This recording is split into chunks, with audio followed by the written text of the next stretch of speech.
71ാമത് Nehru trophy വള്ളംകളി പുന്നമടക്കായലിൽ ഇന്ന് നടക്കും. ചുണ്ടനടക്കം 9 വിഭാഗങ്ങളിലായി 75 കളിവള്ളങ്ങൾ മത്സരത്തിൽ പങ്കെടുക്കും. ഉച്ചയ്ക്ക് 2 മണിയോടെ മുഖ്യമന്ത്രി പിണറായി വിജയൻ വള്ളംകളി ഉദ്ഘാടനം ചെയ്യും. ഓളപ്പരപ്പിലെ ജലരാജാവ് ആരെന്നറിയാനുള്ള ആകാംക്ഷയിൽ വള്ളംകളി പ്രേമികൾ. വിവരങ്ങളുമായി വിഷ്ണു സുരേഷാണ് ചേരുന്നത്.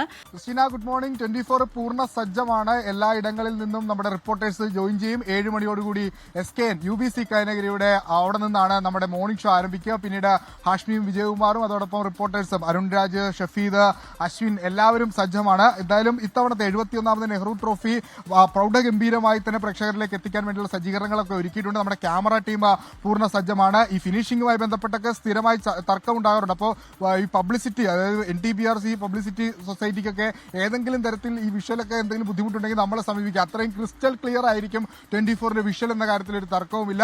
ഈ വർഷവും ആവേശത്തിനൊരു കുറവുമില്ല. 71 കളിവള്ളങ്ങളാണ് 71ാമത് നെഹ്റു ട്രോഫി വള്ളംകളിയിൽ മത്സരിക്കുന്നത്. 5 ഹീറ്റ്സിലായി 21 ചുണ്ടൻ വള്ളങ്ങൾ 2:30 ആ മത്സരങ്ങൾ ആരംഭിക്കുക. മുഖ്യമന്ത്രി പിണറായി വിജയൻ ഉദ്ഘാടനം ചെയ്യും. കഴിഞ്ഞ തവണ പള്ളാത്തുരുത്തി ബോട്ട് ക്ലബ്ബാണ് കപ്പ് ഉയർത്തിയത്. കാരിച്ചാൽ ചുണ്ടനിലായിരുന്നു കിരീടം ഉയർത്തിയത്.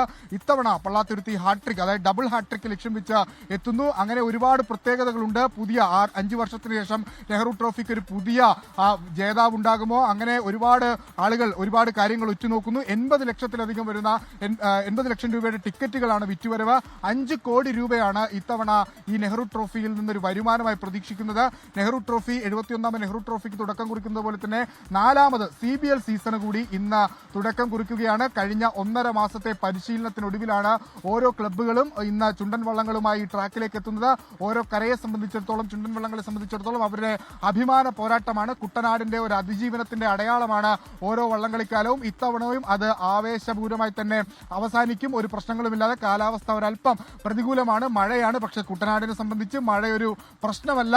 വീടിന് മേലെ മഴ വന്നു കഴിഞ്ഞാൽ, അല്ലെങ്കിൽ വെള്ളം മുങ്ങിക്കഴിഞ്ഞാൽ അതിന് മേലെ തോണി എന്ന ആറ്റിറ്റ്യൂഡിൽ നിൽക്കുന്ന ആളുകളാണ്. അതുകൊണ്ട് മഴയൊന്നും അങ്ങനെ കുട്ടനാടിനെ തളർത്താനാവില്ല. പൂർണ്ണ സജ്ജമാണ് കുട്ടനാട്ടിലെ ആളുകൾ. അല്പസമയത്തിനകം തന്നെ വിവിധ ഇടങ്ങളിൽ നിന്ന് ആളുകൾ കുട്ടനാടിന്റെ വിവിധ മേഖലകളിൽ നിന്ന് പുന്നമടക്കായലിലെ ഈ ഓളപ്പരപ്പിലെ ഒളിമ്പിക്സ് കാണുന്നതിന് വേണ്ടി എത്തും. അതിനെല്ലാ സജ്ജീകരണങ്ങളും നമ്മളും ഒരുക്കിയിട്ടുണ്ട്.